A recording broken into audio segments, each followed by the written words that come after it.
Hey dudes! So I tried filming this video once already, and I tried it with a camera that I have that is obviously going to be a bit better quality than my MacBook webcam, but I have like zero natural light in this room because I live in a my room is in a basement, and so all I have is this tiny window over here, and if I just use that natural light, it's so dark in here, and the fluorescent lights above me just, oh, the camera kept freaking out, and the color would go in and out. So I have resorted to my trusty MacBook webcam, and even though the quality is so-so, someday I will have a nice camera and I will have lots of natural light and everything will be beautiful. So I don't have a book review for you because the two books that I'm reading right now they're really heavy and they're just taking me a long time to read. So I decided to sort of fill the gap in by doing a Hunger Games Q&A / tag that Heather from Heather's Book Reviews posted yesterday, I believe. So I'm going to answer 8 questions for you about the Hunger Games, and this will have spoilers in it, so if you have not read the series or are planning on waiting till the movies to introduce yourself to the series, don't watch this because it'll ruin things for you and then it won't be as awesome as it was for a lot of other people. Let's get started.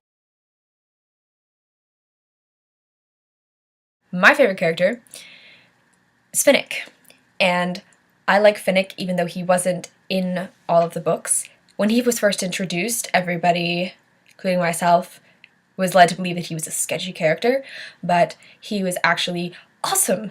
And when he died, I was very sad. I did not want him to die, and so in a way, I think that was actually the saddest death for me in the bloodbath that was Mockingjay. I miss him. I'm excited to see when Mockingjay comes out in movie form. I'm excited to see Finnick on screen because he was so cool. I would have wanted Rue to win, not only because she's innocent and adorable and no one who is that young deserves to die, but her family that we meet later on, I mean, you feel for them, and it's so sad. And I think if Peeta and Katniss hadn't existed, or some strange circumstance, this is all hypothetical of course, I definitely would have wanted Rue to win. I have to think about the fact that there have been 75 Hunger Games, so there are a ton of arenas, but if I were to create a new one, I think it would be interesting to do something with a large tower.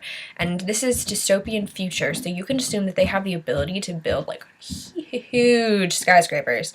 Like, I mean, they're building crazy stuff in Dubai, so just imagine this on an even grander scale. Basically, there'd be maybe like a desert around it, and then this huge skyscraper tower thing in the middle with who knows how many floors, and everybody is released someplace in the desert, and they have to make their way to this tower, and the winner is the first person to get to the top. Throughout this tower, there's creatures. There's not only the other Hunger Games participants who are perhaps farther along in the tower than you, but there's creatures and, crazy things just all throughout this huge skyscraper tower. That would be a cool idea to build off of.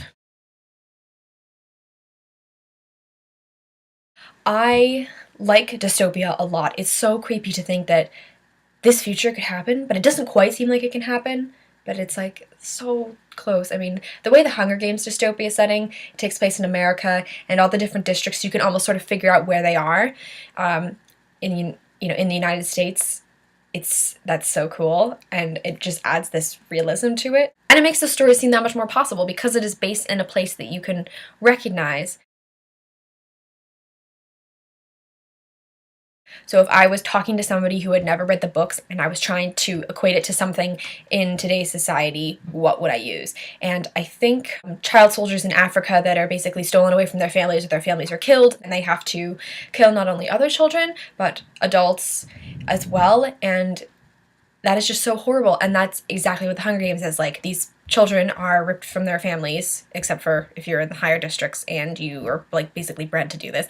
But, from Katniss and Peeta's perspective, they are ripped from their families and they are forced to kill other people. The psychological effect is very evident that they have, when you read these books, that they have to kill other people, and that's the way the child soldiers are as well. Suzanne Collins is the queen of cliffhangers. I was reading the books, and it didn't matter what book it was, where I was, if I was reading it, I'd get to the end of the chapter, and I'd just stare at it for a minute. I have to go on. It's so good, and you just need to find out what happens next. You know, you've already read another chapter because the other one was such a good cliffhanger, and then you get to this one and you're like, crap, it's another cliffhanger, I need to keep reading. It's so good. She's so good. She's so good at cliffhangers.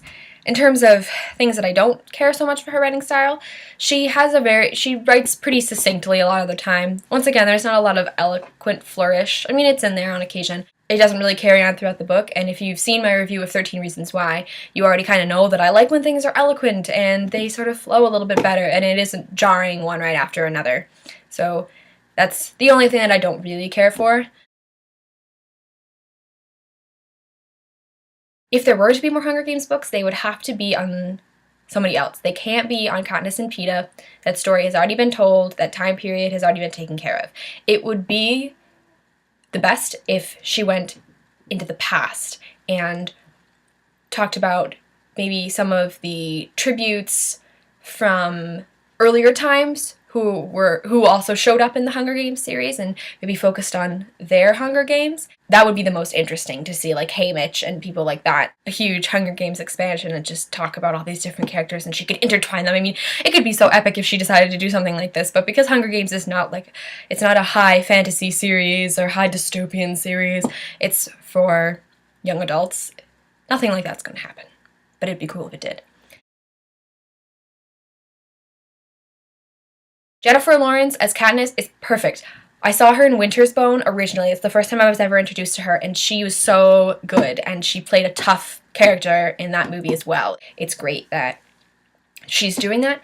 Josh Hutcherson, seen him in a few things. I like him. I feel like after the Hunger Games, I'm going to love him afterwards. I'm going to like him even more. Finally, Gale, played by Liam Hemsworth. I don't really have an opinion on him, and I don't really know much about Liam Hemsworth, so I basically will just have to see how I feel after coming out of the movie. I think it's 19 days now until the movie comes out, so it's so close, and once again, still excited. So if any of you guys are itching to talk about Hunger Games because you're trying to fill the void between now and the movie, then you should definitely do this Q&A/tag, and I will watch it, and I will get excited about all of it with you. Thank you very much for watching, and hopefully soon I will have another book review for you once I manage to finish one of the 2 books that I'm currently pushing my way through. And I will see you guys later.